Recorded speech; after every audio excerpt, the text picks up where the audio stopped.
Good day, everybody. So this is my experience with orthoptek.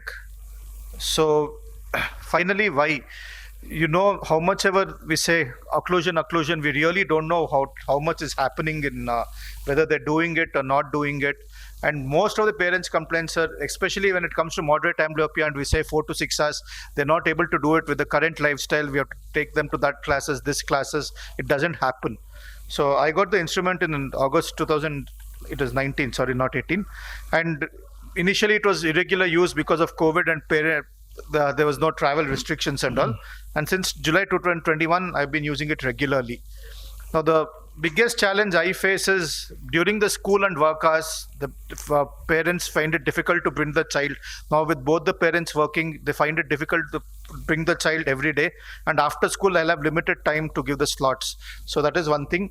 Initially, they're very happy, they do it and all. But then again, coming and then counting for almost 5,000, 1,500 times, they start, after a couple of sessions, they find it boring. But somehow my sisters have now become very good at counseling them. No, it is for your good. We have to do it. So now I'm not facing that problem. So initially it was there, but now we have figured out how to counsel the patient. So basically, this is statistics up to December 2022. So I've recruited a total of around 84 patients, and the 38 male and 46 female. So here a total of 66 completed, and 18 dropped, like 12 were boys and 6 were females. I was wondering why more males dropped, and then when I got back and asked, more males were into sports and all, and they were not very happy missing their football classes or tennis classes to come to these sessions. So in my study, the range has been 5 years, 5 months, the earliest I have tried, to 25 years. Nowadays, however early the child comes, I try. Some of them they do, some of them they don't do. Some of them, even up to the age of 6 or 7 years, they don't want to do all this. But I give it a try at all the ages above 4. And if they're able to do it, I continue. So the mean age is around 10 years and 7 months, with a standard deviation of 5 years to 10 months. Similar to all the other speakers, my maximum cases have been with anisometropia without strabismus, and anisometria with strabismus in the next one is the second chunk. Emetropia, plain emetropia, like both with strabismus, and emetropia without strabismus. Strabismus amblyopia only in 2 cases I've tried, and others 5 cases. So whenever we see that success, we need to have our own, we need to have a criteria like what is success. Of course, there will be a subjective and the objective. So objectively, this is what I put as criteria for my success. So like in vision, I wanted to see whether there's an improvement of vision with one line with no line, or maximum 1 line difference with both eyes. Alignment with optical correction. The corneal reflex should be central, and cover test, there should be no deviation or a phoria. And the stereopsis, I use a RAN.3 test, so it should be better than 100 of arc in a RAN.3 test. Complete success was like if all the things were met, and partial success is like 1 or 2 were met. So as the other speaker said, anisometropy with the strabismus, they had the maximum success rate. I'll come to the failures later. And anisometria with strabismus, other cases I didn't have much success, and other cases I'll come to where I didn't have the more success. So in anisometropia without strabismus, in out of 29, 24 had a complete success rate. So whenever there's a difference of 3 diopters, they initially gave suboptimal results, and I spoke with Dr. Santan Gopal. So he said, whenever there's a high anisometropia, use contact lenses in the amblyopic eye or both eyes, and use of contact lenses really helped. One second, Raj Gopal. This is as mentioned specifically. Use of contact lenses help. Anisometropia need not always be associated with anisoconia. Please remember. The image size need not be different because there is anisometropia. For example, you get unilateral high myopia, -10 one eye, 0 in the other eye. There you give glasses, they improve. You understand? Because the anisoconia element is very minimal in these children with anisometropia due to high axial length in these children. So unilateral axial myopia you don't need to give contact lens. They improve stereopsis, everything improves with just glasses and but it is preferable to use contact lenses whenever you find that the anisometropia is quite significant. Then you use contact lenses. So you should know how to practice contact lenses in children. I didn't know a word of contact lens before, because in England no consultant ophthalmologist practices contact lens. He considers below his dignity to do all that. So only opticians do it. So we have in-house optician who fits the contact lens. So I came here, there was no in-house optician, there is no in-house OT worker, everything myself. So I learned how to fit the contact lens for children. Put 1 drop of paracaine initially and some hyaluronic acid drops, sodium hyaluronate or something. It helps. Go on. Sorry, I disturbed your thought process. So in use of contact lens helped. So in the partial success, in all the 3 cases, they had an isometropy of more than 3 diopters. Vision improved in the versi up to 612, and they got only gross stereopsis. They didn't have a very fine stereopsis. Both the cases of failure in my cases were like hypermetropia in the amblyopic eye. So one child was not cooperative. He was aged 5, was not cooperative for application of contact lenses. One child of 8 years, we used the contact lenses, but still there was no improvement. Good. There I would like to mention in this point that sometime nowadays I do LASIK for the children with hyperopia at the age of 11. Usually the hyperopia stops and in fact decreases as one grows. But if the hyperopia is constant even at the age of 11, it's unlikely to decrease. So you can go ahead and do LASIK, and LASIK gives better results, plus orthoptek of course. So there are many adults whom I do LASIK for hyperopia and give orthoptek. They improve a lot better. So you can't expect to do LASIK at the age of 5 years, but wait for another few years, continue orthoptek, they will improve. So anisometria anisometria with strabismus, out of 16, 12 of them, there was a complete success. Like even the small forias and the small angles got converted to stable, good control forias. Partial success cases, the 2 cases, the visual acuity came to 6.9, but the exotropia did not completely go. The stereopsis improved from gross stereopsis in first and to gross stereopsis in first with absolutely no stereopsis. And in one more case, it became 200 seconds of an arc. Both the cases have operated. In these summer holidays, I've operated. I'm yet to see the results after that. One case of visual acuity improved from 660 to 612, but there was no improvement in strabismus and there was no improvement in stereopsis. Failure again was a high unilateral hypermetropia with esotropia. So, So emetropia with strabismus. See, here all the subjects were aged below 10 years of age. Total 7 had hypermetropia with accommodative esotropia. 4 had compound myopic astigmatism with an intermittent esotropia, and 1 had a compound myopic astigmatism with a manifest esotropia. So the 2 cases of partial success were hypermetropic. There was no angle with glasses. Vision improved to 6.9, but only gross stereopsis was gained. One case was compound myopic astigmatism with manifest exotropia. Vision became 6.6, and it became an intermittent exotropia for near, but there was no stereopsis. The case of failure had accommodative esotropia with a high AC by A ratio. So here the challenge was what power should I put while doing this one. I ended up giving a near power only while they did the exercises. So with bifocals, the vision became 612 to N6. Again, she had a gross stereopsis, and angle measurements even after 2 sets of therapy did not decrease. EXO or ESO? ESO, sir. ESO. ESO with high AC by A ratio, sir. I will explain that issue later when I talk. Okay. So one case of emetropia without strabismus. So the child, she was 6/60 with almost -6, -6.5, and the corrected vision was 618 and 612. Rest everything was normal. So initially prescribed glasses, and it improved only to 612. And so this were the earlier days when I was not doing this thing at the first go. I used to take a month and then start. After our three sittings, it became 6.9 in each eye with binocular 6.6, and stereopsis became 63 seconds of an arc.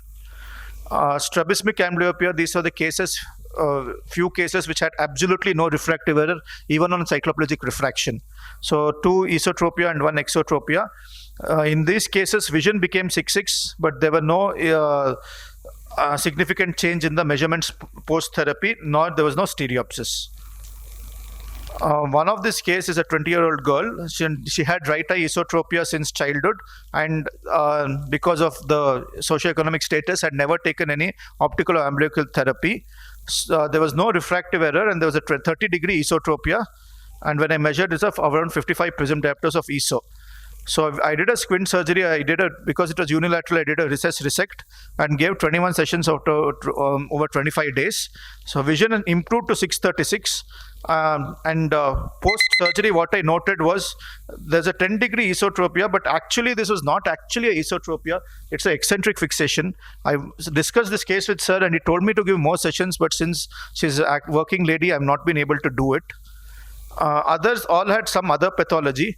For example, in 16-year-old girl, this is the case which sir was telling, the deprivation amblyopia. So 16-year-old girl, she had undergone a cataract surgery with IOL at the 3 years of age and lost to follow-up. And she had counting fingers with a myopia and 6/60 improving to 6/60. She had also developed a sensory exotropia. So in this case, because of the high cylinder that was there, I gave a RGP lens, and then 21 sessions over 25 days, I did not find any improvement. 5 years, 5-month-old boy, defective vision observed in school. So 624, it was improving to 618 with a mild exotropia, not a very significant one. Sir will know this case. So spectacles were prescribed and treat sessions were given.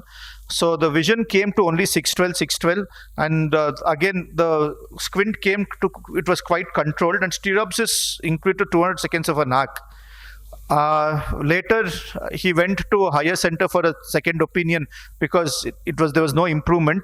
And here I had tried to do a OCT, but he was very young and I couldn't do. In the higher center, they did a intraoperative OCT. So they have a thing where they give the GA to the patient and they do intraoperative OCT, and they found a retinal hypoplasia.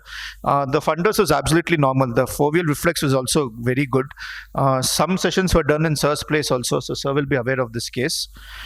Case 3, this again is a 12-year-old boy, difficulty reading in school and slow reading speed, and he gave no other significant history. Not a very significant hyperpetropia, and there was like intermittent exotropia with poor control. So spectacles were given and 14 sessions were given. So from vision is again almost 612 only, but squint has slightly reduced, stereopsis is nil. So on further examination, again, this is a completely this thing. History was not given properly. Later, after all the sessions when we did, we even sent him for a ERG, fields and all. And when the fields came, we got this homonymous hemianopia, inferior quadrant, we got that. So it was a near-term LSCS, and then NICU admission was there. According to the pediatrician, that the motor milestones were normal according to the pediatrician. Later we sent this case for neuroimaging. I have not got the images, but the report was there was some amount of occipital lobe involvement secondary to hypoxic ischemic encephalopathy. In nystagmus, I tried in around 8 patients. None of my patients were able to complete therapy. Clinically, either vision with both eyes open or head posture, I couldn't see any change. But 3 parents reported that the writing speed and comprehension have improved and they're doing better in school. Yeah, thank you very much for patient listening. Thank you very much, Raj Gopal. His name is Raj Gopal, my name is Santan Gopal. For presenting that succinctly and clearly your experience with orthoptek. Now, for the benefit of audience, before I go on to, you have seen where all it works. You have seen how much is the extent of improvement. My only job is to, number one, try and convince you to buy the instrument. If you are doing congenital cataracts, if you are doing strabismus, and Mukesh is here, their Center for Sight in Jaipur has bought this, and he has been using it. Arvind Kumar from Hyderabad AIMS, he is using it. He hasn't come here today, although I don't know for what. So now, people want me to demonstrate how to use the machine first before I tell you why it works. What do you want? How to use the machine is simpler thing. Nothing much. Even a 4-year child knows how to use it. So he will show you with a torch. See, there are 2 programs in this. Okay, there are 2 programs. Change the program. Okay. Malla. You can all see the instrument. That brown thing will come off once we sell it to you. This is to protect the thing. This is a new instrument. So once we pull off the brown instrument, the back of it will be black. Okay. And on a black background, the green light shows, but the red light doesn't show. That is why we have given you green pointer. So this has 2 programs. You can see that in this program, the red and green are alternating with each other. Can you see that? Red and green are alternating with each other at a specific speed. So what the patient has to do with the normal eye covered, with the amblyopic eye and with the dominant hand, he has to point out the lights which come on like this. See, there is no, these are not randomized way, it is all non-randomized way it comes out. I mean, randomized way the light comes out and the patient cannot guess which light comes. So he has to depend on the movement of the eye to fix it. So here he shows the light. Initially when the amblyopic patients use, they will show it like this. Deep amblyopia, the position sense is also altered. So therefore they don't. As the vision improves, they come close, gradually closer to the light. So you should tell the patients to exactly point out the light which comes on like this, not like this or this. You understand? This is program 1. Here you cover the normal eye and do it with amblyopic eye. About 800, 900, 1000, depending on your patience and intelligence and your need and your time. You don't need to sit in front of the machine. The optometrist or somebody will be there who will tell the patients what to do. All you need to guide them is you do it 800 times because this is a simple anisometropic amblyopia. 600 times should be more than enough. Ask the patient after the first session, is the vision better? 95% of the patients say yes, it is better. Do you agree with the statement? They all subjectively patients say they can see better. This is because of what is called as the additive effect. The additive effect of amblyopic eye vision on the normal eye vision leads to the subjective feeling that they can see better. I will show you later on one more from a 23-year-old girl who says, earlier I used to see everything as dull, now I see everything as bright, as if you have increased the brightness of the room. After one exercise she said that. That is because of the 2 eyes cooperating with each other. So this is program 1. Change it to program 2. In the program 1, after he does that, that takes about 25 minutes. This is the program 2. Here, what I have done is, you ask them to ignore the green light and only count the red lights. Move the eye and count the red lights. Initially I thought if they ignore the green light and only look at the red light without moving the eyes, it is more difficult because they will keep moving the eye because the movement response is very active. You cannot suppress it. It's very difficult to suppress. Instead of that, I said, okay, keep seeing. That is exactly overt attention. You are diverting the attention, but still you are stimulating the occipital cortex via the attention center. You are diverting the attention from this to this. But when you divert it, that stimulates occipital cortex via the attention center in the parietal lobe. So in this one, again, you do the same. Cover the normal eye. With the amblyopic eye, he will look at these lights, count it. He can only count the speed at which the lights are going. You can count only 30, 35, not more than that. You see 88, 89, 90, it becomes breathless. Child. So ask the child to count only up to 25, 20 also, but count it 30 times. If there is another child in the family, make the other child sit and do it along with him. He will point out, you count the number of times he points out the light. Then they are both very happy. With 1 bar of chocolate in each hand, they will do that. Okay, this is the second part of the exercise. You can do whichever one early, whichever one later is no problem. If they have glasses, let them wear glasses. If they don't have glasses, sometimes you may have to give glasses because their accommodation system may not be very accurate.